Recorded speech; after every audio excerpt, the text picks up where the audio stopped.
Será que os processos químicos e geológicos conhecidos aqui na Terra se repetem em outros planetas, em outros satélites da galáxia e até do sistema solar? Será que os processos biológicos também se repetem? Quer dizer, será que a vida é um fenômeno relativamente raro ou relativamente comum? Essas são algumas das questões fundamentais dessa disciplina, desse campo emergente que é a astrobiologia. Você já ouviu falar dela? É a astrobiologia que vai dar tom, cor e forma ao longa-metragem Europa Report, do equatoriano Sebastián Cordeiro. Esse filme, ele vai imaginar a primeira missão tripulada a esse satélite na Europa, que foi satélite de Júpiter, que foi descoberto no século 17 por Galileu Galilei. Mas é a astrobiologia também que vai ajudar a gente a compreender a construção do contato entre humanos e não humanos neste filme. Ao final do vídeo você vai poder acompanhar uma entrevista com Evandro Silva, que é especialista em química parabiótica e bioassinaturas.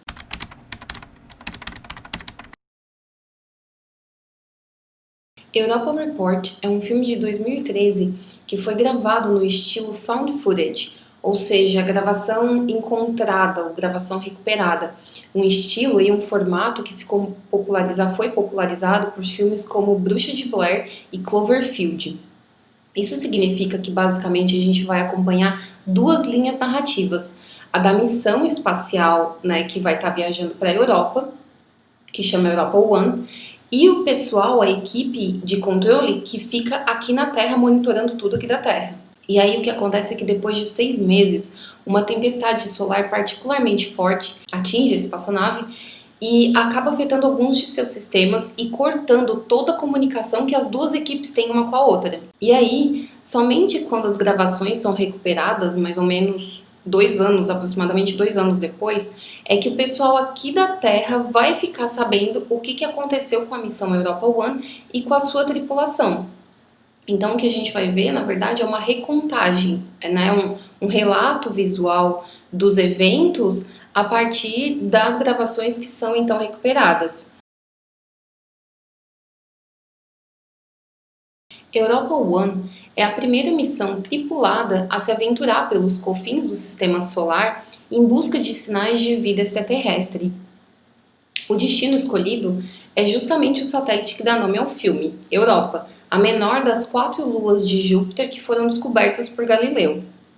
Depois o Evandro vai explicar de melhor para a gente por que Europa é considerada um hotspot, um lugar tão especial para a detecção de vida aqui no sistema solar. Mas eu já adianto que, ao que tudo indica, existe um oceano de água embaixo, subterrâneo, né, embaixo de uma crosta de gelo que recobre todo esse satélite. E aí você já sabe o mote, né? Onde há água, há vida, pelo menos aqui na Terra. Assim, como você pode perceber, a premissa do filme é bem realista. O seu enredo ele vai estar ancorado em estudos concretos e possibilidades tangíveis. Tanto que tudo que limita a exploração espacial atualmente vai ser também um fator limitante na missão Europa One. Seja a longa e cansativa viagem até o destino final, o perigo da radiação, o claustrofóbico interior da nave e os efeitos que a baixa gravidade vai ter na saúde física e psicológica dos astronautas. Em um dado momento, a Rosa, uma das astronautas, ela vai falar o seguinte: um dia eu acordei, me olhei no espelho e não me reconheci. Objetivamente falando, eu sei que é a gravidade zero e o isolamento que te transformam, mas saber disso não te impede de desmoronar lentamente. Portanto, nada da amplitude de recursos da Millennium Falcon ou do glamour da Enterprise. O veículo espacial da missão Europa One é quase uma estação internacional espacial, uma ISS, quer dizer, com seus corredores e suas cabines abarrotadas de fios, cabos, utensílios, monitores, painéis de controle. Isso sem contar nas câmeras que são fixas e que vão registrar cada passo, cada respiração dos astronautas, ou seja, é basicamente um reality show espacial. Encabeçando a missão de controle aqui da Terra, a gente vai ter a doutora Samantha Unger. que é a CEO dessa empresa Europa Ventures, a corporação que está aí por trás dessa empreitada. Uma mistura de Claire Williams e Elon Musk é a doutora Unger que vai contar para a gente todos os detalhes da missão, inclusive incluindo a relação de sua empresa com a NASA. É dito que o objetivo é continuar a exploração espacial a partir do ponto em que as iniciativas governamentais, os programas governamentais estacionaram. Então não é como se a NASA não desempenhasse nenhum papel no filme. É dito, é mencionado que a agência, que os estudos realizados pela agência, eles na verdade serviram de base, possibilitaram essa nova era da exploração espacial que é protagonizada por humanos e custeada pela iniciativa privada. Aqui vai ser interessante notar que a gente tem um caso não só de ficção imitando a vida, mas também, talvez principalmente, de vida imitando a ficção. Quer dizer, o filme pegou o gancho dessa parceria público-privada que já existia na época entre a SpaceX e a NASA e antecipou o lançamento de uma missão tripulada por uma empresa privada.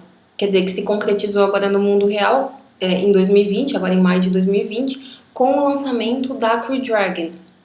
Aliás, se você acompanhou todo o ritual de lançamento da Crew Dragon, né, todas as entrevistas, as coletivas de imprensa, toda a preocupação e toda a ansiedade em relação ao bem-estar dos astronautas, vai ser impossível assistir a sequência de lançamento no filme, né, da Europa One e não fazer uma associação, uma relação entre as duas, um paralelo, porque realmente é muito parecido.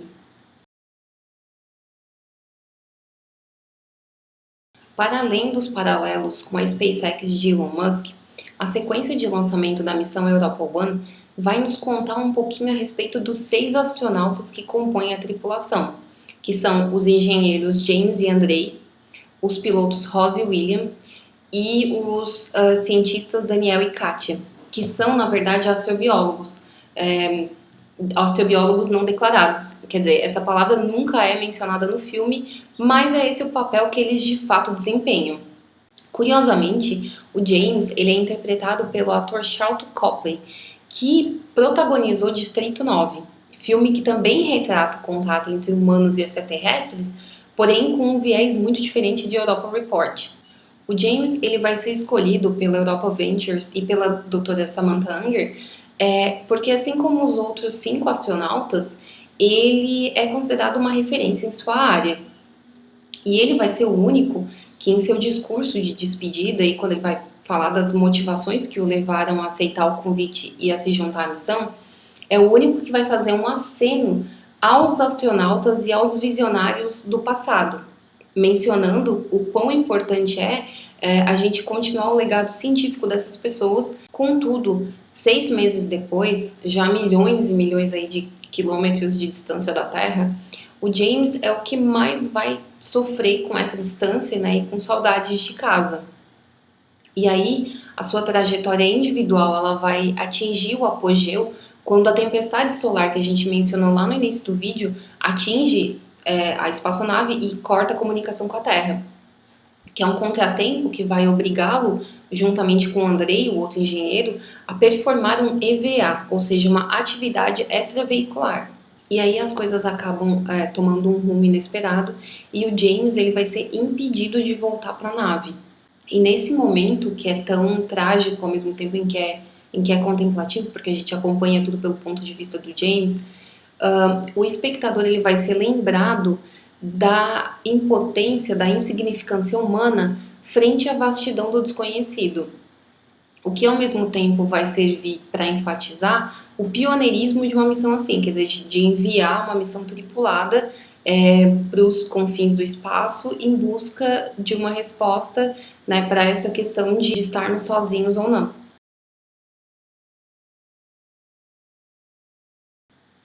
Há uma fala da doutora Unger que vai reverberar não só no acidente com James, mas também quando a tripulação, depois de viajar quase 22 meses pelo espaço, finalmente aterrissa, finalmente chega na superfície congelada de Europa.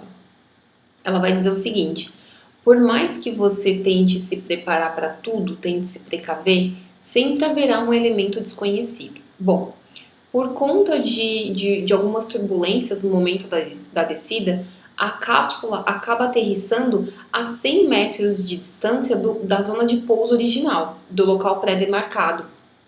100 metros é uma distância que parece mínima, mas na verdade eles dizem que faz toda a diferença, porque na zona de pouso original, o gelo ele é mais jovem e mais remexido. No local onde eles pousam de fato, onde eles aterrissam, a superfície é mais antiga e mais espessa. E aí é dito que qualquer micro-organismo que porventura estivesse preso ali já teria sucumbido à radiação que vem de Júpiter. Como consequência, os únicos instrumentos que podem então serem utilizados para fazer estudos e análises desse ambiente são um perfurador e uma sonda, uma pequena sonda subaquática.